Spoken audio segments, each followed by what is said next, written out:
സുഭാഷിതം. ഒന്നിനെക്കുറിച്ചും വിചാരപ്പെടരുത്, എല്ലാറ്റിലും പ്രാർത്ഥനയാലും അപേക്ഷയാലും നിങ്ങളുടെ ആവശ്യങ്ങൾ സ്തോത്രത്തോടുകൂടെ ദൈവത്തോട് അറിയിക്കുകയത്രേ വേണ്ടത്. Be anxious for nothing, but in everything by prayer and supplication with thanksgiving let your request be made known to God.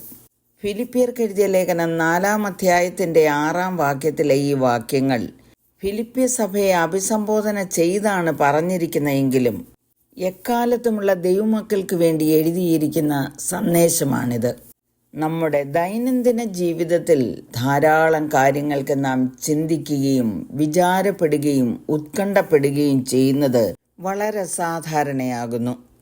പ്രതിസന്ധികൾക്കും പ്രതികൂല സാഹചര്യങ്ങൾക്കും പരീക്ഷണങ്ങൾക്കും പീഡനങ്ങൾക്കുമൊക്കെ വിചാരപ്പെടാതെ പ്രാർത്ഥനയാലും അപേക്ഷയാലും നമ്മുടെ ആവശ്യങ്ങൾ സ്തോത്രത്തോടുകൂടെ ദൈവത്തെ അറിയിക്കാനാണ് പറഞ്ഞിരിക്കുന്നത്.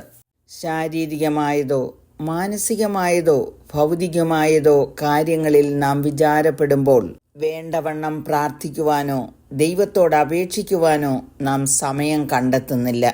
ഇവിടെ നാം ദൈവത്തിൻ്റെ വചനങ്ങൾ ഓർക്കേണ്ടതാകുന്നു. കർത്താവിലുള്ള വിശ്വാസവും ആശ്രയവും നാം വർദ്ധിപ്പിക്കണം. ഞാനോ ലോകാവസാനത്തോളം എല്ലാ നാളും നിങ്ങളോട് കൂടെയുണ്ട് എന്നുള്ള വാക്കുകൾ നമ്മെ ധൈര്യപ്പെടുത്തുകയും അരുതാത്ത ചിന്തകളും വിചാരങ്ങളും നമ്മെ വിട്ട് ഓടിപ്പോകുകയും ചെയ്യും. വിചാരപ്പെടുന്നതിനാൽ തൻ്റെ നീളത്തോട് ഒരു മുഴം കൂട്ടുവാൻ ആർക്കും കഴിയുകയില്ല. യേശു കർത്താവ് പഠിപ്പിച്ചത് എന്ത് തിന്നും എന്തു കുടിക്കുമെന്ന് നിങ്ങളുടെ ജീവനായിക്കൊണ്ടും എന്തുടുക്കുമെന്ന് ശരീരത്തിനായിക്കൊണ്ടും വിചാരപ്പെടരുതെന്നാണ്. അവിടെ കർത്താവ് പറയുന്നു, മുമ്പേ അവൻ്റെ രാജ്യവും നീതി അന്വേഷിപ്പീൻ, അതോടുകൂടെ ഇതൊക്കെയും നിങ്ങൾക്ക് കിട്ടും എന്ന് പറഞ്ഞാൽ അതിൻ്റെ അർത്ഥം ജീവൻ തന്ന ദൈവം ജീവസന്ധാരണത്തിനുള്ള മാർഗവും തരും. അവിടെ കർത്താവ് പറവകളെക്കുറിച്ചും താമരയെക്കുറിച്ചും പുല്ലിനെക്കുറിച്ചുമുള്ള ഉദാഹരണങ്ങൾ പറയുന്നുണ്ട്. മത്തായി 6:30 വായിക്കുന്നത്, ഇന്നുള്ളതും നാളെ അടുപ്പിൽ ഇടുന്നതുമായ വയലിലെ പുല്ലിനെ ദൈവം ഇങ്ങനെ ചമയിക്കുന്നു എങ്കിൽ അല്പവിശ്വാസികളെ നിങ്ങളെ എത്രയധികം. അതിൻ്റെ അർത്ഥം കർത്താവിലുള്ള നമ്മുടെ വിശ്വാസത്തിൻ്റെ കുറവാണ് നമ്മുടെ ഹൃദയം വിചാരപ്പെടുന്നതിനായി വശീകരിക്കപ്പെട്ടു പോകുന്നത്. ദൈവത്തെ വേണ്ടവിധം അറിയാതിരിക്കുകയും വിശ്വസിക്കാതിരിക്കുകയും ചെയ്യുമ്പോൾ വിചാരം അധികമാകും. ഭാവിയെക്കുറിച്ചുള്ള വിചാരപ്പെടൽ ഒരുപക്ഷെ ജീവിതത്തെ താറുമാറാക്കിയേക്കാം. കർത്താവ് പഠിപ്പിച്ചത് അതുകൊണ്ട് നാളേക്കായി വിചാരപ്പെടരുത്. അതത് ദിവസത്തിന് അന്നത്തെ ദോഷം മതി. മരുഭൂമിയിൽ യാത്ര ചെയ്ത ഇസ്രായേൽ ജനത്തിന് അന്നേക്കുള്ള മന്ന കൊടുത്ത് അവരെ പോഷിപ്പിച്ച ചരിത്രം നമുക്കറിയാവുന്നതാണല്ലോ.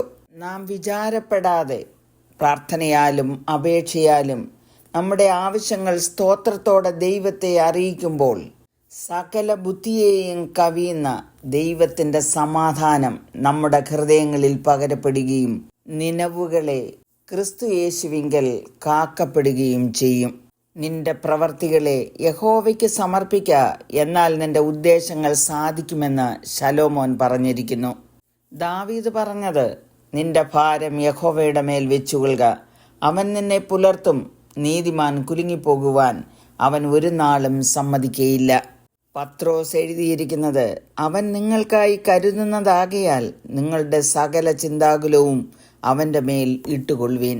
നമ്മുടെ ആവശ്യങ്ങൾ എന്തു തന്നെ ആയിരിക്കട്ടെ, ശാരീരികമോ മാനസികമോ ഭൗതികമോ എന്ത് തന്നെയായാലും സ്തോത്രത്തോടെ ദൈവത്തെ അറിയിക്കാം. കരുണയുള്ള പിതാവേ, ഞങ്ങളുടെ ആവശ്യങ്ങൾ സ്തോത്രത്തോടുകൂടെ അങ്ങേ അറിയിക്കുവാൻ കൃപ ചെയ്യണമേ എന്ന് യേശുക്രിസ്തുവിൻ്റെ നാമത്തിൽ അപേക്ഷിക്കുന്നു.